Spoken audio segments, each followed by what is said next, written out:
আমি আপনাদের উদ্দেশ্যে কিছু বলতে চাই। ত্রয়োদশ জাতীয় সংসদের প্রথম অধিবেশন সুষ্ঠুভাবে সম্পন্ন হয় প্রথমে আমি পরম করুণাময় আল্লাহর নিকট শুকরিয়া জ্ঞাপন করছি।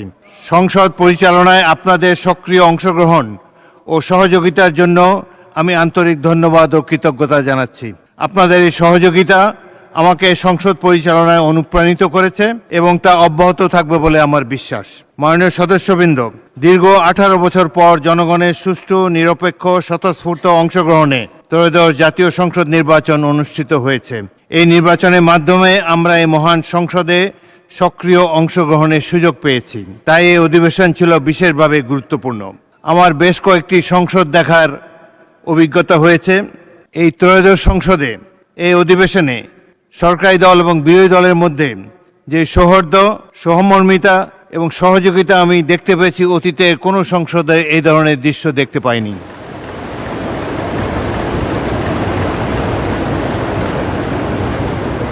আমাদের সামনে গুরুত্বপূর্ণ হলো সংসদীয় গণতন্ত্রকে আরও শক্তিশালী করা, দেশের সার্বিক উন্নয়ন নিশ্চিত করা, আইনের শাসন প্রতিষ্ঠা করা এবং স্বচ্ছতা ও জবাবদিহিতা নিশ্চিত করা। আসুন আমরা সবাই একসঙ্গে কাজ করি। মতের ভিন্নতা থাকলেও দেশের স্বার্থকে সবার উপরে স্থান দেই। আমাদের কাজ ও আচরণের মাধ্যমে জনগণের আস্থা সুদৃঢ় করি। আমরা সংসদে একটি আন্তরিক ও সৌহার্দ্যপূর্ণ পরিবেশ প্রত্যক্ষ করেছি, যেখানে অংশগ্রহণকারী সকল মাননীয় সংসদ সদস্য সক্রিয়ভাবে আলোচনায় অংশগ্রহণ করেছেন।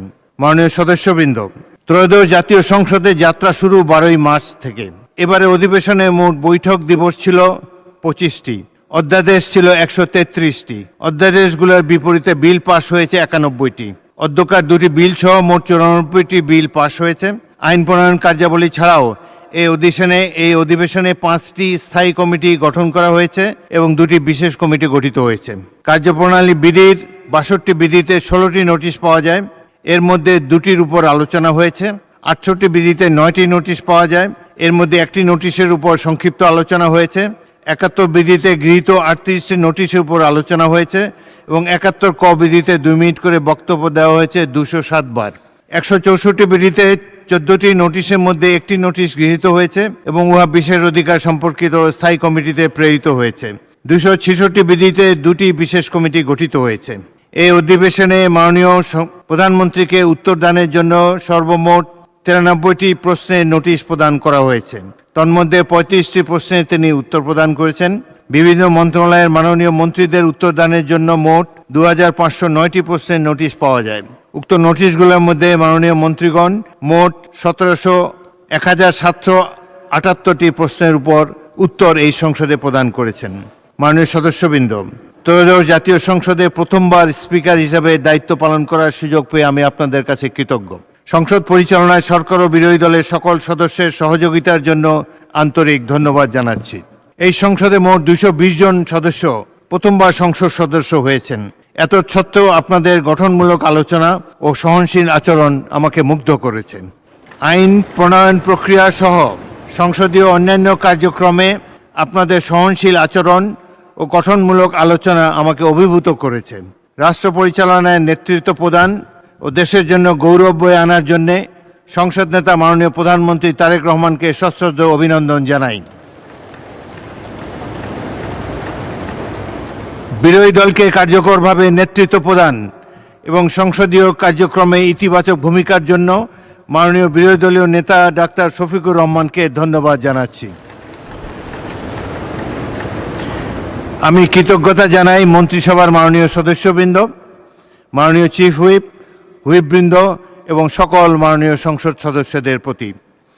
একইভাবে বিরোধী দলের মাননীয় চিফ হুইপ, বিরোধী দলের মাননীয় সদস্যদের প্রতিও আন্তরিক ধন্যবাদ জানাই। আমার সহকর্মী মাননীয় ডেপুটি স্পিকার ও সভাপতি মণ্ডলীর মাননীয় সদস্যদের প্রতি কৃতজ্ঞতা প্রকাশ করছি।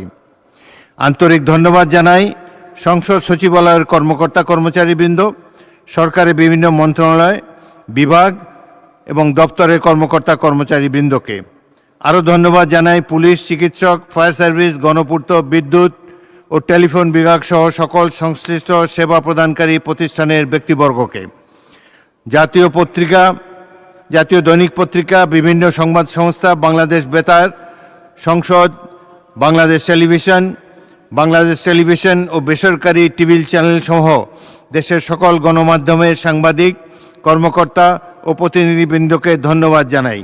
মাননীয় প্রধানমন্ত্রী ও বিরোধী দলের নেতা সংসদ সচিবালয় ও অন্যান্য দপ্তরের কর্মকর্তা ও কর্মচারীদের জন্য যে সম্মানী ভাতা প্রদানের প্রস্তাব করেছেন, আমি তা সাদরে গ্রহণ করেছি।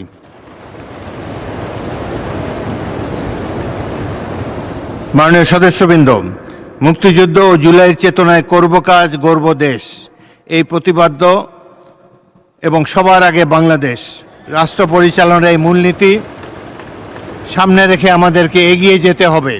বর্তমান সরকারের অগ্রাধিকারমূলক কর্মসূচির মধ্যে রয়েছে দেশের প্রতিটি পরিবারের জন্য ফ্যামিলি কার্ড, কৃষকদের জন্য কৃষক কার্ড কার্যকর করা এবং কৃষি ও গ্রামীণ অর্থনীতিকে শক্তিশালী করা।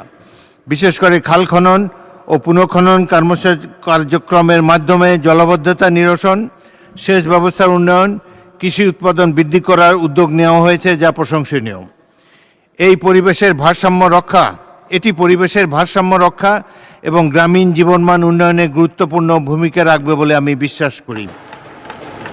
পাশাপাশি বিরোধী দল ও জনস্বার্থ সংশ্লিষ্ট বিষয়ে সংসদে গঠনমূলক আলোচনা ও নিয়মতান্ত্রিক কর্মসূচির মাধ্যমে জনগণের দাবি উত্থাপনে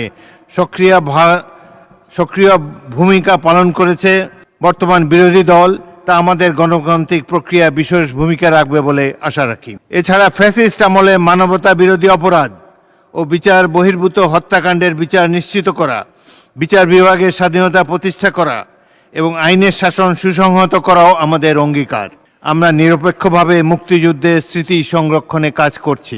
একই সঙ্গে একটি মানবিক, অন্তর্ভুক্তিমূলক এবং জবাবদিহিমূলক রাষ্ট্র গড়ে তুলতে আমরা প্রতিশ্রুতিবদ্ধ। আমি দৃঢ়ভাবে বিশ্বাস করি ত্রয়োদশ জাতীয় সংসদ এইসব লক্ষ্য অর্জনে বাস্তব এবং কার্যকর ভূমিকা রাখবে। দেশ ও জাতির অব্যাহত সুখ ও শান্তি কামনা করে, সমৃদ্ধি কামনা করে এবং আপনাদের প্রতি সশ্রদ্ধ অভিবাদন ও আন্তরিক শুভকামনা জানিয়ে আমি প্রথম অধিবেশনের সমাপ্তি সংক্রান্ত মহামান্য রাষ্ট্রপতির আদেশ পাঠ করছি। বিজ্ঞপ্তি।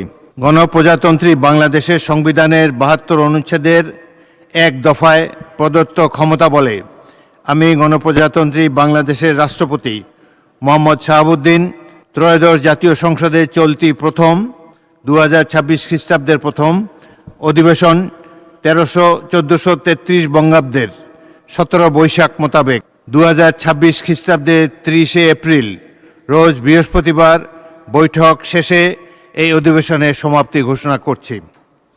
মোহাম্মদ শাহাবুদ্দিন, রাষ্ট্রপতি, গণপ্রজাতন্ত্রী বাংলাদেশ, ঢাকা, ১৪ বৈশাখ ১৪৩৩, ২৭ এপ্রিল ২০২৬। মাননীয় সদস্যবৃন্দ, ত্রয়োদশ সংসদের প্রথম অধিবেশনের সমাপ্তি ঘোষণা করছি। আপনাদের সবাইকে ধন্যবাদ ও কৃতজ্ঞতা জানাচ্ছি। বাংলাদেশ জিন্দাবাদ।